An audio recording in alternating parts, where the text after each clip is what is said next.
Hola a todos, bienvenidos a Ecotops. Y hoy os traigo un caso práctico de IRPF para el ejercicio 2019.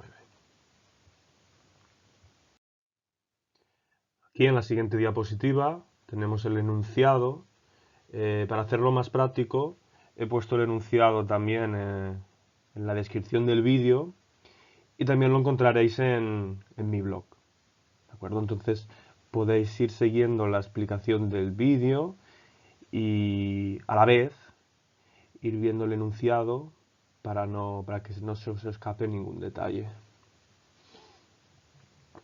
El enunciado dice lo siguiente: un inspector de Hacienda quiere que le hagamos la renta del 2019.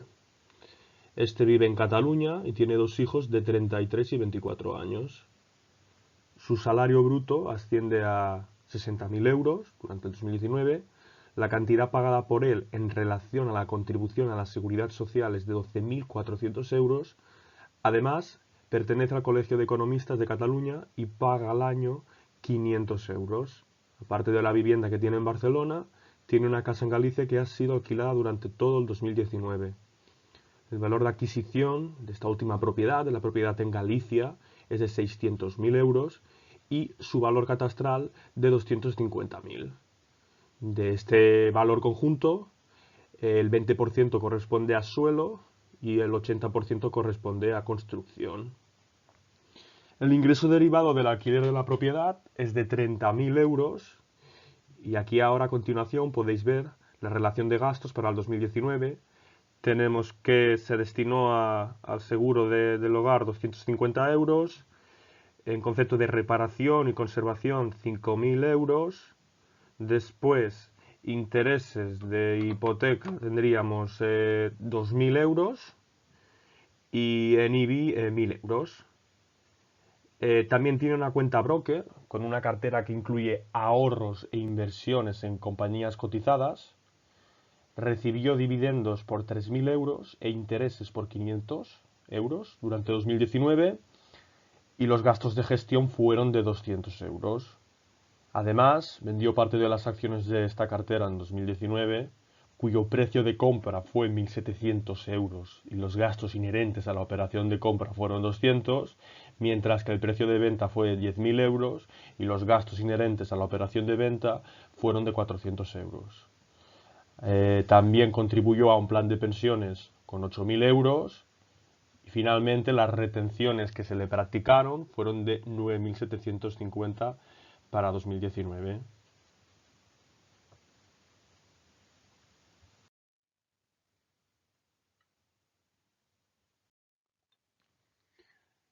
Por lo tanto, empezamos por el principio del enunciado, que lo que nos hace es hablarnos, nos introduce un poco lo que sería el perfil del contribuyente, los datos más personales y seguido nos habla de los rendimientos del trabajo. ¿Vale? Entonces, lo primero que tenemos que hacer nosotros en cualquier liquidación de IRPF es determinar las bases. Que ya sabéis que en IRPF tenemos dos bases.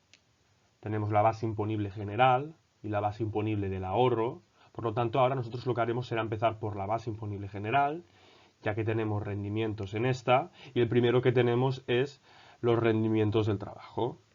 Según el enunciado, nos ha indicado que el salario bruto asciende a 60.000 euros y luego tenemos una serie de gastos que tenemos que analizar si son deducibles y pueden reducir esta base imponible o este rendimiento neto del trabajo que vamos a calcular ahora.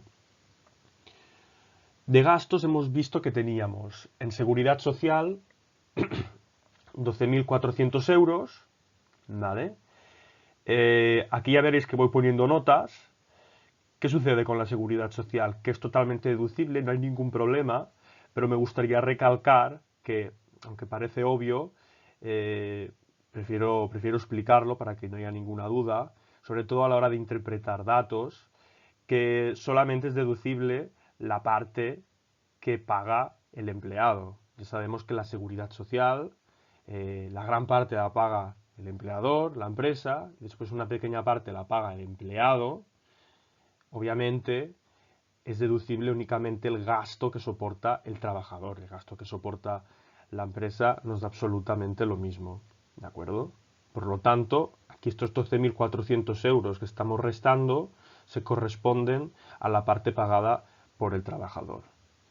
Después, más gastos que hemos podido ver en el enunciado. Por ejemplo, nos ha mencionado que está colegiado en el Colegio de Economistas de Cataluña y me parece, quiero recordar que paga unos 500 euros.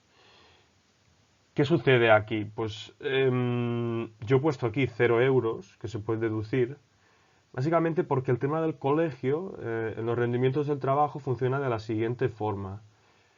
Tú te puedes deducir la cuota que pagas al colegio siempre que sea obligatorio tu colegiación para ejercer tu profesión. Es decir, que yo tengo que estar apuntado sí o sí al colegio de economistas para llevar a cabo mi actividad de economista. Como para los economistas no es obligatorio estar colegiado, es por eso que he puesto 0 euros, que el gasto, estos 500 euros que salían en el enunciado, no son deducibles. Si hablamos de abogados y médicos, en ese caso sí que serían deducibles, porque son dos profesiones que te obligan a colegiarte.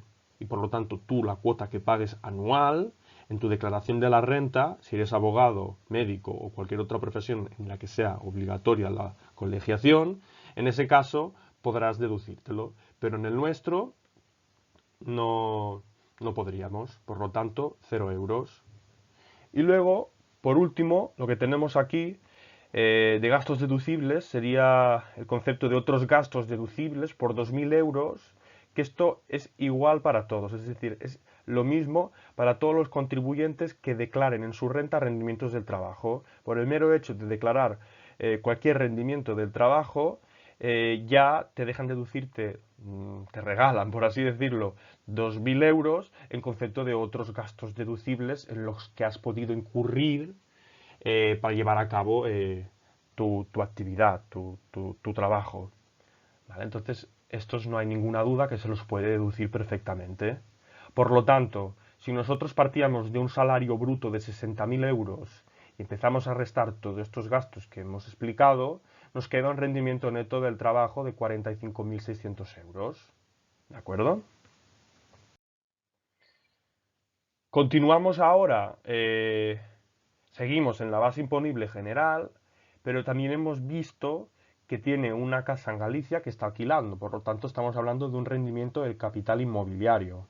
Y ahora vamos a ver cómo se trata este tipo de rendimientos y cómo se calcula el rendimiento neto, qué gastos son deducibles, qué, digamos, que tenemos que tener en cuenta.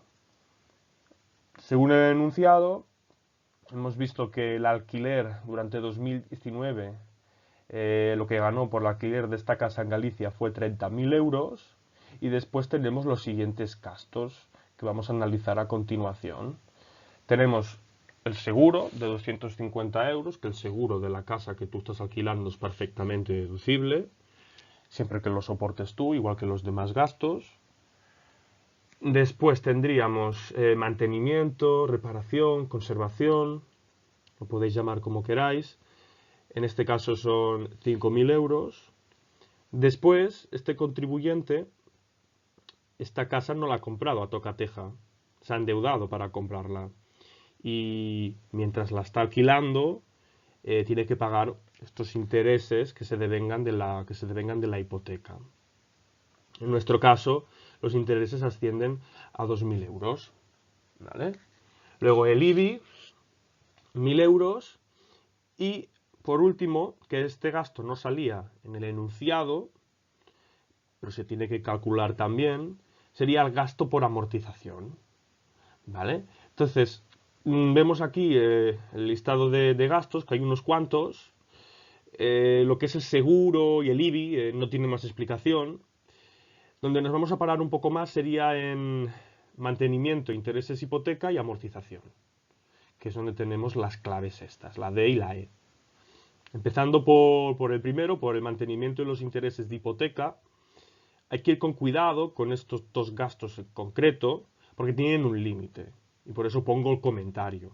Y el límite que tienen es que la suma conjunta de estos dos gastos no puede superar en ningún caso lo que yo reciba de alquiler por, por el alquiler del inmueble.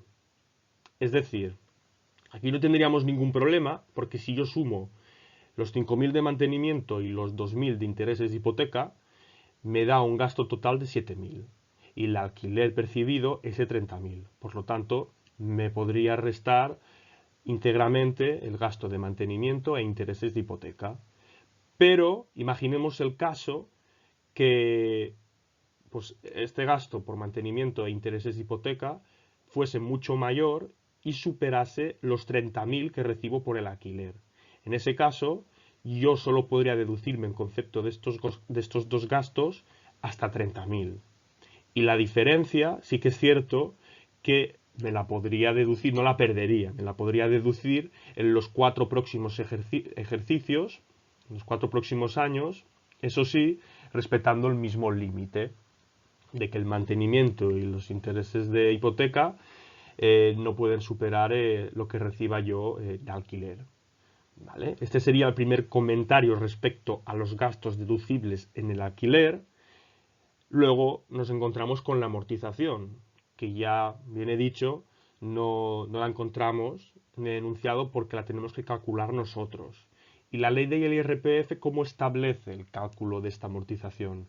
Pues muy sencillo, lo que nos dice es que tenemos que calcular el 3% multiplicado por el mayor entre el valor de adquisición, el valor de compra o el valor catastral, excluyendo siempre el valor suelo, porque como bien sabemos de contabilidad, lo que es suelo, lo que es terreno, no se amortiza. Por lo tanto, solo tenemos que tener en cuenta el valor de la construcción. Esto es muy sencillo de mirar, por ejemplo, en el recibo del IBI. En el recibo del IBI tú puedes ver qué parte corresponde a suelo y qué parte corresponde a construcción.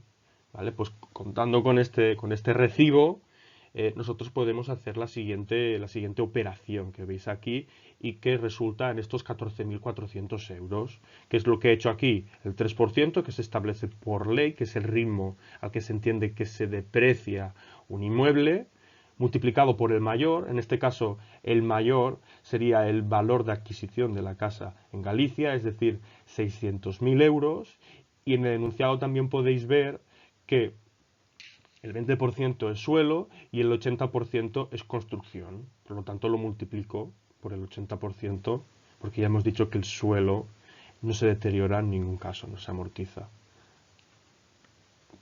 ¿De acuerdo? Con esto tendríamos el rendimiento neto antes de la reducción por vivienda, que sería unos 7.350 euros.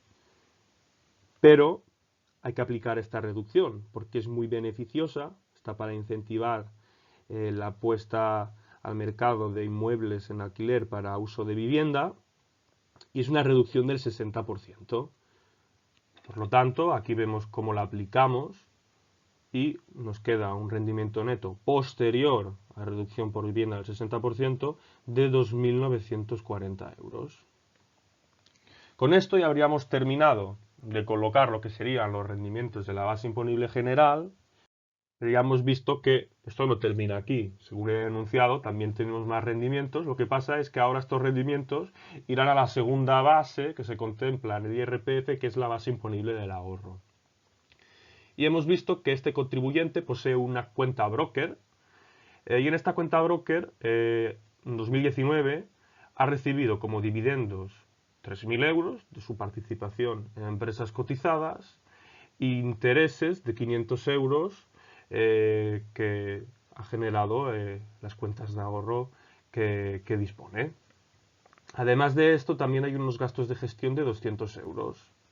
¿Vale? Estos gastos de gestión, cuando hablamos de gestión y custodia, son deducibles. Más allá de este grupo de gastos no nos podemos deducir nada para determinar el rendimiento neto del capital mobiliario en este caso, y los dividendos e intereses los sumaríamos tal cual, con lo que nos daría un rendimiento neto del capital mobiliario de 3.300 euros. Aquí no habría mayor complejidad. Continuamos en la base imponible del ahorro y ya terminaríamos respecto a lo que nos puede ofrecer el enunciado para determinar las bases. En este caso lo que tendríamos sería la ganancia patrimonial de esta venta de parte de las acciones que tenía en la cuenta broker. Pues aquí tenemos una ganancia patrimonial derivada de transmisión, que se dice, por eso va a la base imponible del ahorro. Si fuese una variación patrimonial no derivada de transmisión, iría a la base general. En este caso, las acciones, según el enunciado, las compró por 1.700, incurriendo en unos costes de 200 euros, y años más tarde las vendió por 10.000 euros, incurriendo con otros costes relacionados con la venta de 400 euros. ¿Cómo se calcula la ganancia patrimonial? O pérdida, también puede haber pérdida, pero en este caso ya vemos que es ganancia. Pues básicamente sería la diferencia entre el precio de venta y el precio de compra. Si las vendí más caras de las que las compré, obviamente tengo una ganancia. Si las compré más caras de la que las vendo ahora, tendré una pérdida. Importante también, que nos lo dice la ley del impuesto, que lo que son costes inherentes a la operación de la compra aumentan el valor de compra, es más coste. En cambio, cuando hablamos de costes inherentes a la operación de venta, reducen el valor de venta, porque es menos beneficio que obtengo yo derivado de la venta, ya que estoy incurriendo en unos costes extra. ¿De acuerdo? Por lo tanto, como bien decíamos, tendríamos una ganancia patrimonial de 7.700 euros.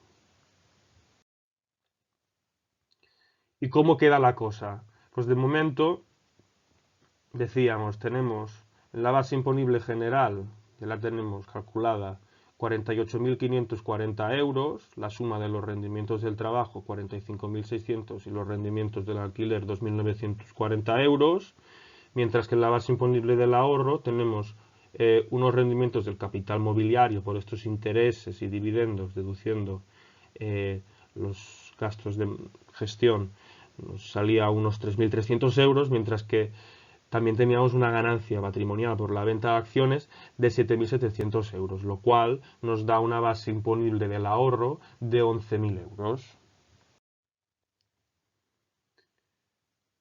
Tenemos las bases imponibles, ahora tendríamos que pasar de las bases imponibles a la base liquidable.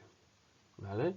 ¿Y qué es lo que sucede? Normalmente la base imponible general o la base imponible coincide con la base liquidable, pero no siempre sucede así. Y no va a suceder esto cuando tengamos planes de pensiones o pensiones compensatorias. En este caso tenemos solamente planes de pensiones, planes de previsión social, de ahorro en un futuro, que Hacienda o la ley, para incentivar el ahorro, pues la verdad es que dota de estos instrumentos financieros de beneficios fiscales considerables que nos pueden ser de utilidad. Intentan incentivar que la gente contribuya a planes de pensiones. Y en este caso, el contribuyente ha contribuido con 8.000 euros. Importante, porque estamos hablando ahora de reducciones. El paso entre base imponible y base liquidable, plan de pensión o la pensión compensatoria, son reducciones. ¿Vale? ¿Y qué sucede? Que hay unos límites que hay que respetar, tanto en los planes de pensiones como en las pensiones compensatorias. En los planes de pensiones, lo que nos dice la ley, ¿vale? Primero de todo, los planes de pensiones solamente pueden reducir la base imponible general. A diferencia de las pensiones compensatorias, que en un principio tienen que ir reduciendo la base imponible general, pero si sobra un remanente se puede traspasar a la base imponible del ahorro. Cuando hablamos de plan de pensiones, solamente pueden reducir la base imponible general. Y además nos determina unos límites la ley. Nos dice que la reducción máxima está limitada al menor de 8.000 o el 30% de los rendimientos del trabajo y actividades económicas en conjunto. ¿De acuerdo?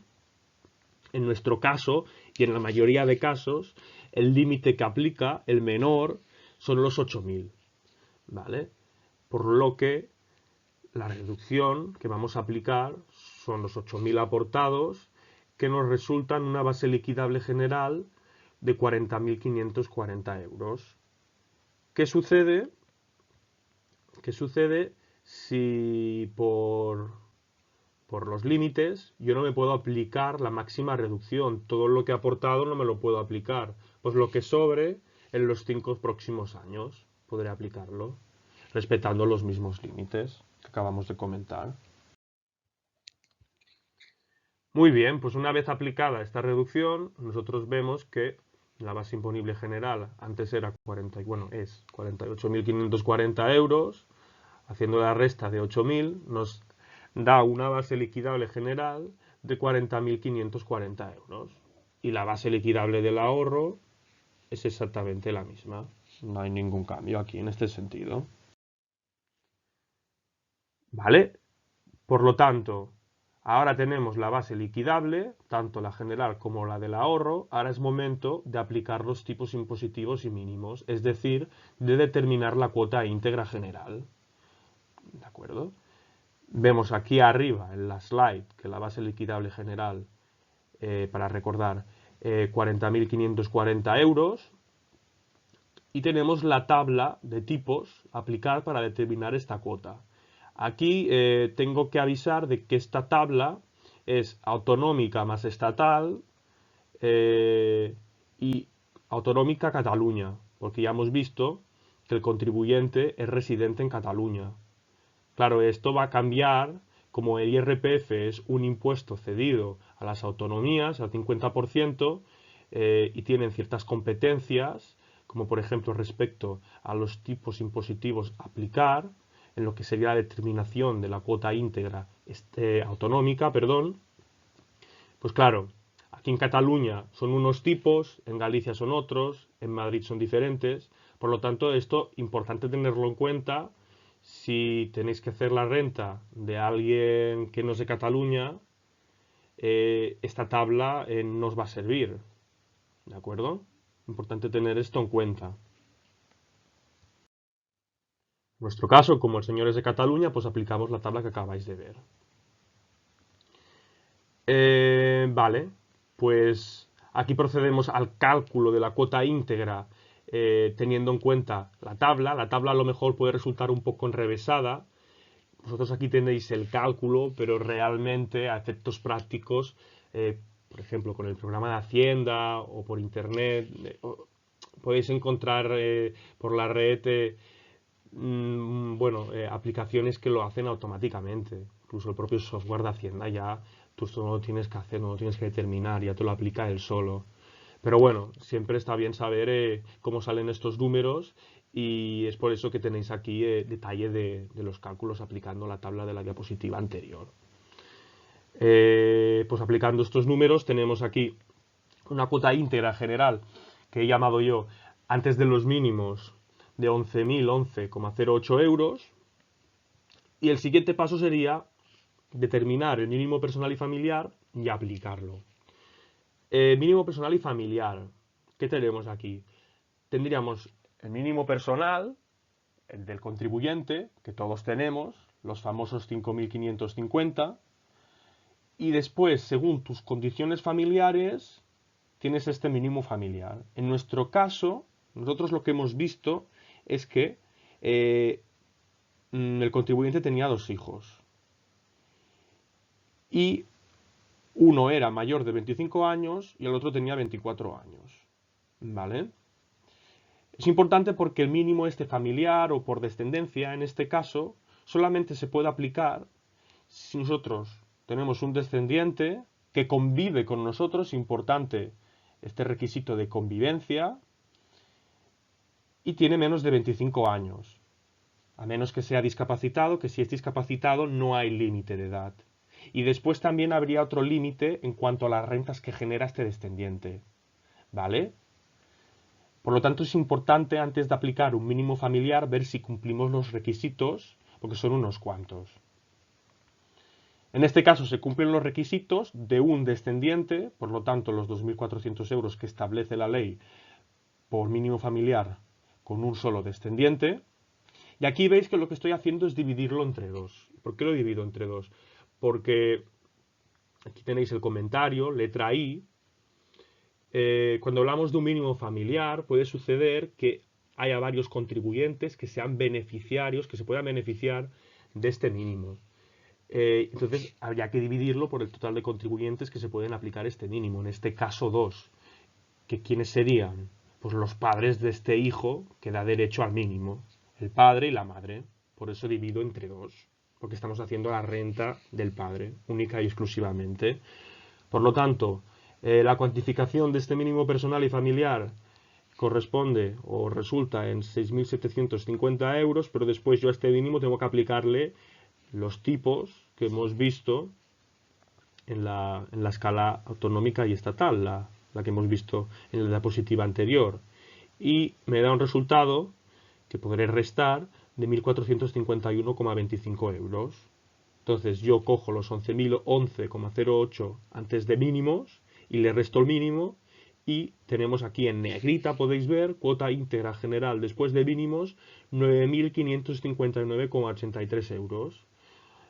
Otra cosa respecto a los mínimos interesante es que si no tengo suficiente, si no puedo aplicar todo el mínimo, ¿vale? Por así decirlo, lo puedo llevar a la base liquidable del ahorro y detraer de ahí, ¿vale? Me permite este movimiento.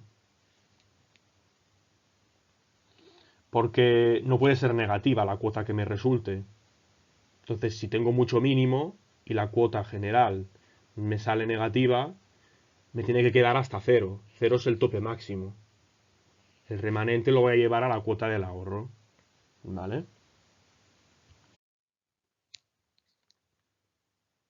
Y hablando de la cuota del ahorro, ahora nos tocaría determinarla. Veíamos que partíamos de una base liquidable del ahorro de 11.000 euros por los dividendos, intereses y la ganancia patrimonial de la venta, de la transmisión de acciones, y vemos que aquí tenemos una escala distinta a la anterior, ¿vale? Como es un impuesto que tiene un impuesto dual, que se dice, el IRPF, con dos bases, con dos escalas, la escala del ahorro sería la que tenéis a continuación, ¿vale? Aplicando los tipos, tenemos un resultado, una cuota íntegra del ahorro de 2.190 euros, con un marginal, un tipo máximo que se le ha aplicado a este contribuyente en la parte del ahorro, lo podéis ver en negrita, del 21%.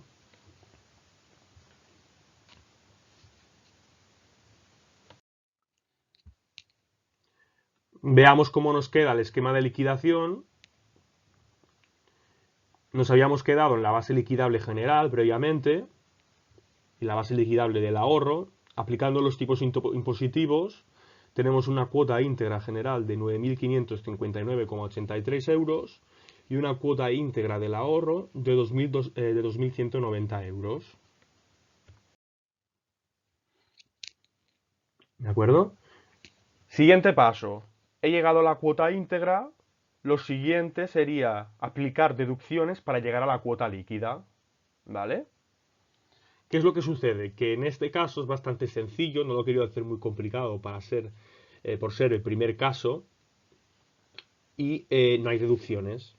Por lo tanto, como podéis ver aquí, arriba, en la primera fórmula, aquí me he limitado a sumar la cuota íntegra que me ha resultado de aplicar los tipos de la escala general y la cuota íntegra resultante de aplicar los tipos de la cuota íntegra del ahorro, y me sale una cuota íntegra total de 11.749,83 euros, que al no ver deducciones, ni autonómicas ni estatales, me coincide, la cuota líquida me coincide con la cuota íntegra, y viceversa. Es decir, la cuota líquida sería 11.749,83 euros. Y para terminar, es decir, la cuota líquida lo que me dice es el impuesto que tengo que pagar. Pero como ya sabéis, yo este impuesto no lo pago a 30 íntegramente. Se supone que no lo tengo que pagar todo a 30 de junio del año siguiente. O sea, si estoy hablando de 2019, del ejercicio 2019, 30 de junio de 2020. Esto no funciona así. Durante el año, durante el 2019, Por ejemplo, si yo trabajo por cuenta ajena, trabajo para una empresa, o en este caso, que es inspector de Hacienda que trabaja para el Estado, el empleador, me va reteniendo durante todo el ejercicio, durante todo el 2019, para pagar mi IRPF, a cuenta de mi IRPF que tengo que hacer ahora. Por lo tanto, de la cuota líquida, para pasar a la cuota diferencial, le tengo que restar estas retenciones que me han ido practicando por todos los rendimientos. En este caso solamente tendría retenciones por rendimientos del trabajo. ¿De acuerdo? Y es lo que se conoce como cuota diferencial. La diferencia entre lo que he pagado durante el 2019, que me han retenido y ya he pagado a cuenta de mi impuesto, y lo que realmente me tendría que salir a pagar o a devolver según cómo ahora. Por eso se llama cuota diferencial. Aquí lo he puesto como resultado, pero también lo vais a ver con un nombre más técnico que es el de cuota diferencial. Partíamos de la cuota líquida de 11.749,83, le restamos las retenciones que me han practicado durante 2019 de 9.750 euros y me sale un resultado a pagar de 1.999,83 euros. ¿Vale? Un resultado a pagar. ¿Por qué me sale a pagar?